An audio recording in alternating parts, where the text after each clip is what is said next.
With Hartford Baptist Church, and welcome to episode 1 of our study through Thessalonians. We're going to be doing both books, first and second. They're both pretty small, so we'll get them done, and probably at the same time it took us to go through Galatians.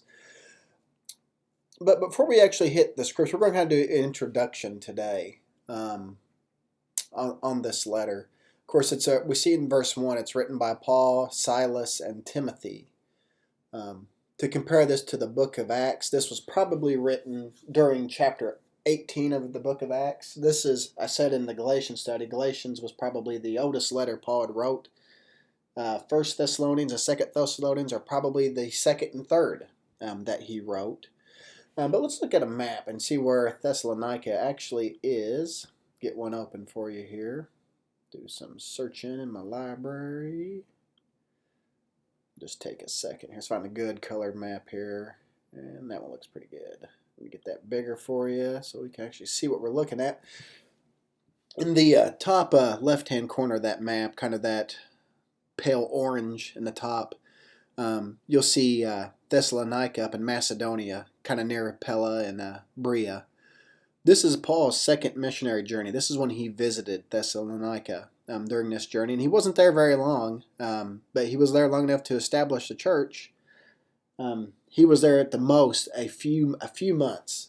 Now Thessalonica, even though it shows it's in Macedonia, and it was during Paul's time, Thessalonica still exists as a city, but it's now controlled by Greece. Macedonia is much smaller than what we're seeing on the map. Bulgaria and Greece control a lot of that land. Probably most of what you see on this map is controlled by Bulgaria or Greece today. But even though it is in the nation of Greece now, in Paul's day it was Macedonia where he was. But let's go look at we're going to jump to the book of Acts real quick and see what happened on Paul's trip to Thessalonica. Of course, you see at the end of verse 1, they came to Thessalonica where there was a synagogue of the Jews. And Paul went in, and as he was custom, on 3 Sabbath days, he reasoned with them from the Scriptures. So we know that Paul was there at least 3 weeks. He may not have been there much longer than 3 weeks. If he did, it was just a few months. But it could literally have been just 3 weeks, his stay here. So on 3 Sabbath days he reasoned with them from Scripture, explaining and proving that it was necessary for Christ to suffer and rise from the dead, and saying, "This is Jesus, whom I proclaim to you is the Christ." This Jesus, who I proclaim to you is the Christ. And some of them were persuaded and joined Paul and Silas, and did as did a great many devout Greeks, and not a few leading women. Now, whenever the ESV says not a few leading women, that is an awkward way. Of course, the Greek is awkward as well. In the middle column, I got the net translation. They make it a little more modern for us, way we would say it. And quite a few prominent women. So there was a lot of leading women, a lot of prominent women who accepted the gospel as well. Continuing in verse 5.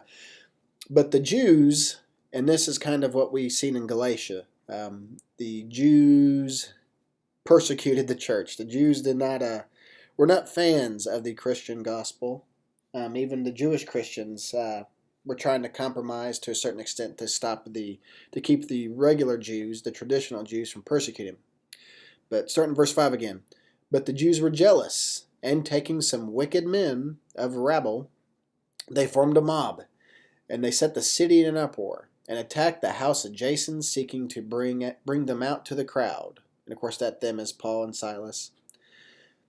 And when they could not find them, they dragged Jason and some of his brothers before the city authorities, shouting, these men who have turned the world upside down have come here also. And Jason has received them, and they are all acting against the decrees of Caesar.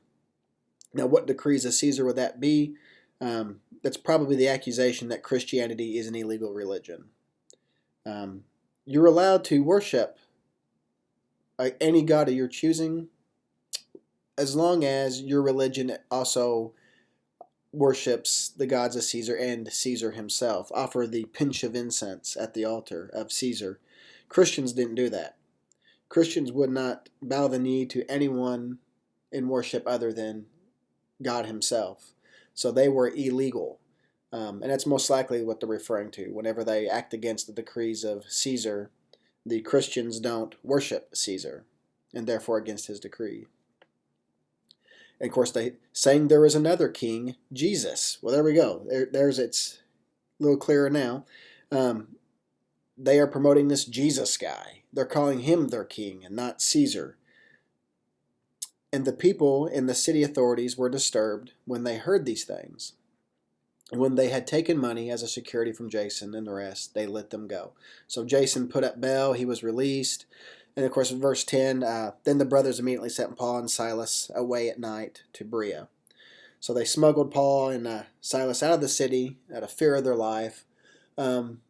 So Paul's missionary journey to Thessalonica was short, but did accomplish a lot of good. He was able to establish a church.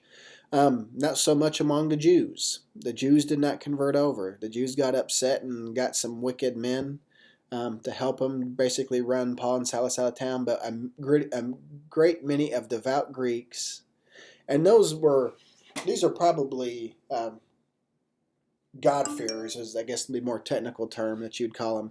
These were Greeks who weren't circumcised but were involved in Yahweh worship, who were familiar with Yahweh. And so it would be easier for them to accept the Christian gospel because they had a base knowledge of the Yahweh of the Old Testament. And of course, there were several leading predominant women who also believed, and a church was established.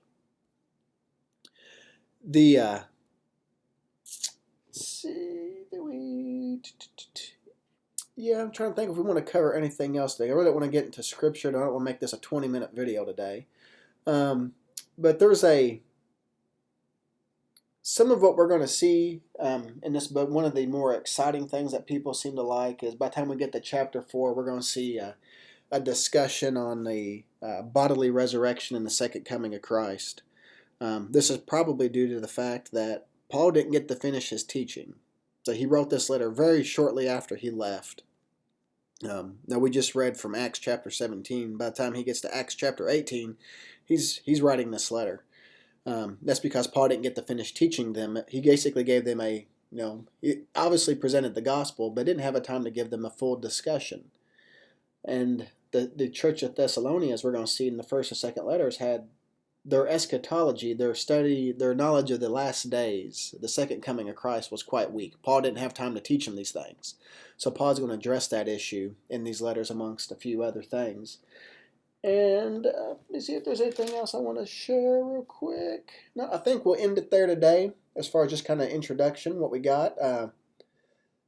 Next episode, we'll probably just start over in chapter 1 again. Or verse 1. And if you want to go ahead and read ahead, probably going to try to get through all of chapter 1 next episode. Anyway, I'll see you then. God bless.